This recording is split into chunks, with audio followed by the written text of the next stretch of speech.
మహిళలు పారిశ్రామికవేత్తలుగా ఎదగడమే లక్ష్యం. విజన్ 2047 దిశగా అడుగులు. Confederation of women entrepreneur of India Andhra Pradesh chapter మరియు పాషిక్ సంస్థల సంయుక్త ఆధ్వర్యంలో శ్రీకాకుళంలో ప్రతిష్టాత్మకంగా ఏర్పాటు చేసిన 10 రోజుల ఉచిత నైపుణ్యాభివృద్ధి మిల్లెట్ బేకింగ్ శిక్షణ కార్యక్రమం సోమవారం ఘనంగా ప్రారంభమైంది.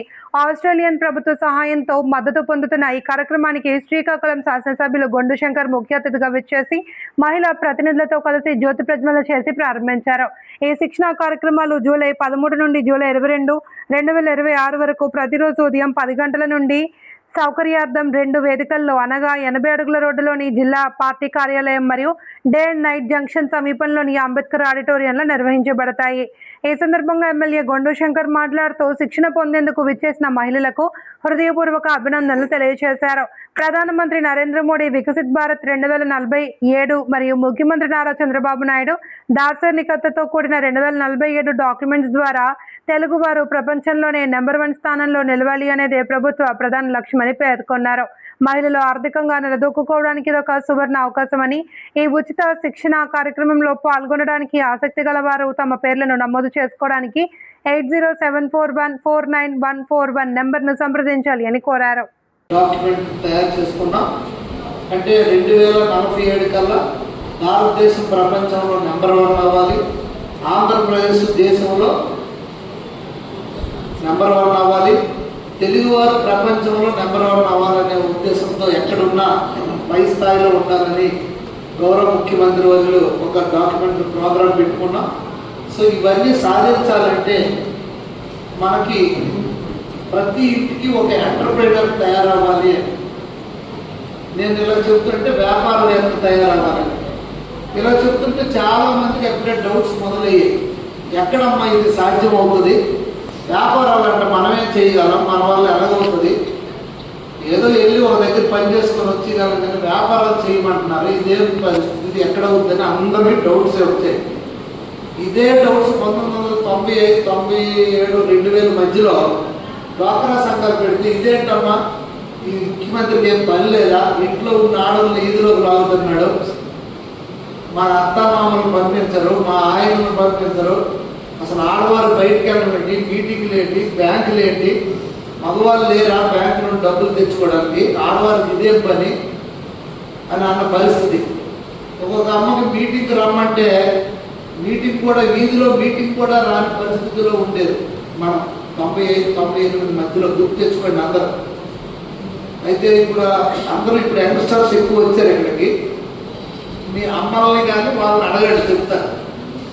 సో ఇక్కడ ఉన్నవారు కూడా చాలా మంది ఉన్నారు. అలాంటి పరిస్థితి డ్వాక్రా సంఘాలు పెట్టేటప్పుడు ఈవేళ మీ దగ్గర మగవారు ఎవరైనా చేయించాల్సుకునే పరిస్థితి. ఎందుకంటే మీరు సెల్ఫ్ సస్టైనబిలిటీ, మీ సెల్ఫ్ డెవలప్మెంట్, ఈ సెల్ఫ్ హెల్ప్ గ్రూప్స్ ద్వారా మీరు 100,000 కోట్లు 1,000 కోట్లు బ్యాంకులో పొదుపు చేసి మీరు ఇప్పుడు స్వతంత్రంగా ఆర్థికంగా ఎంత స్థిరత్వం పొందారో మీ అందరికీ తెలుసు. వీటన్నిటికీ కారణం గౌరవ ముఖ్యమంత్రి వర్యులు, ఆయన ముందు చూపు, ఆయన విజనరీ లీడర్. ఆనాడు డ్వాక్రా గ్రూపులు కానీ, ఆనాడు విజన్ 2020 అంటే అందరూ డబ్బారు, నేను పిచ్చోడు ఇప్పుడు కోసం చూడకుండా 20 సంవత్సరాలు అన్నారు.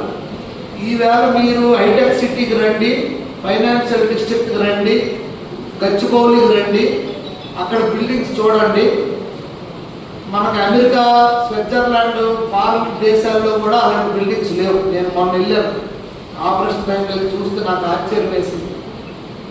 అక్కడ డిఎల్ఎఫ్ అని ఒక సెంటర్ ఉంది, 15,000 మంది అమ్మాయిలు అబ్బాయిలు మన ఇంటి నుండి వెళ్ళి క్యాంపస్ ఇంటర్వ్యూలో ఉద్యోగాలు తీసుకొని చిన్న అమ్మాయిలు 20 సంవత్సరాలకే లక్షలాది రూపాయలు సంపాదిస్తున్నారు.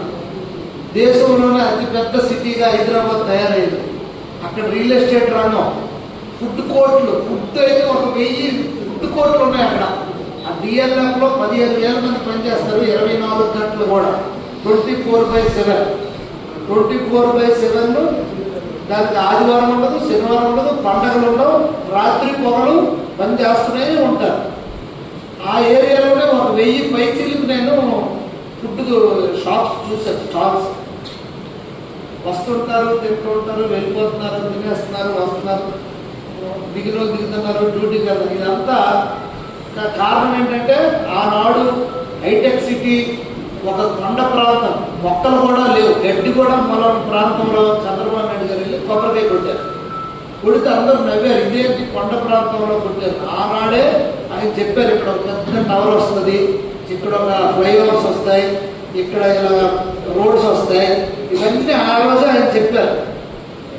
కానీ ఆ రోజు అందరూ ఇంకేదో పిచ్చోడ్లా మాట్లాడుతుంది, కొండల్లోని ఏం ఇల్లులు వస్తాయి, ఏమి రోడ్లు వస్తాయి. ఈవేళ అక్కడ ఒక రాయి కూడా ఎదిగితే దొరకని పరిస్థితి, దూరం వెళ్తే కనిపిస్తుంది. ఇదంతా ఒక మెట్ట ప్రాంతం, కొండ ప్రాంతం అని అంటే మొక్క కూడా మరొక ప్రాంతం. ఈ రోజు అక్కడ ఆకాశాన్ని అంటినటువంటి బిల్డింగ్స్, లక్షలాది మంది సాఫ్ట్వేర్ ఇంజనీర్స్ ఉద్యోగస్తులు, వాటికి సంబంధించిన cab drivers, auto drivers, hotels, పెద్ద పెద్ద 5 స్టార్ హోటల్స్ దగ్గర నుండి చిన్న ఫుడ్ స్టాల్స్ నుండి లక్షలాది మంది, అందులో 1,00,000 మంది పనిచేస్తే బయట 2 లక్షల మంది బతుకుతున్నారు. దానివల్ల నిర్మాణ రంగంతో సహా అక్కడ ఫ్లాట్ కావాలంటే ఇప్పుడు 4 కోట్లు 6 కోట్లు ఒక ఫ్లాట్ కొనాలంటే.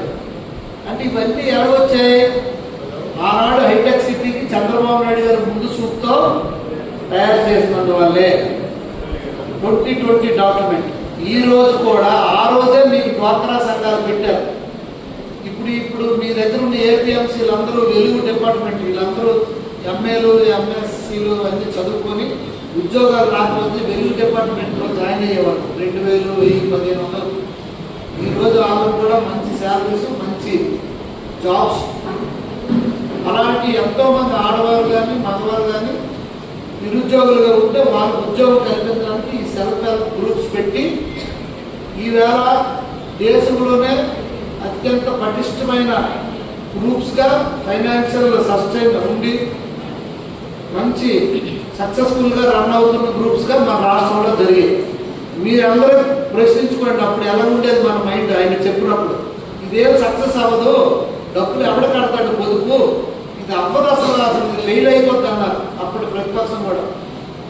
ఇప్పుడు కూడా మళ్ళీ 2047 అంటే కొంతమంది వ్యంగ్యంగా బట్టర్ పార్టీ నాయకులు కొంతమంది ఉన్నారు, ఇదేంటి ఇప్పుడుదే దిక్కులేదు 2047 అంటే.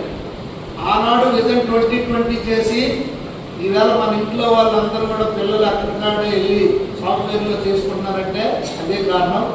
డ్వాక్రా సంఘాలు ఈవేళ మీ అందరి దగ్గర లక్షలాది రూపాయలు మీరు లోన్లు తీసుకొని మీరు ఇల్లును చక్కదిద్దుకుంటున్నారు, ఆర్థికంగా బలపడ్డారంటే డ్వాక్రా గ్రూప్. ఈరోజు మళ్ళీ అదే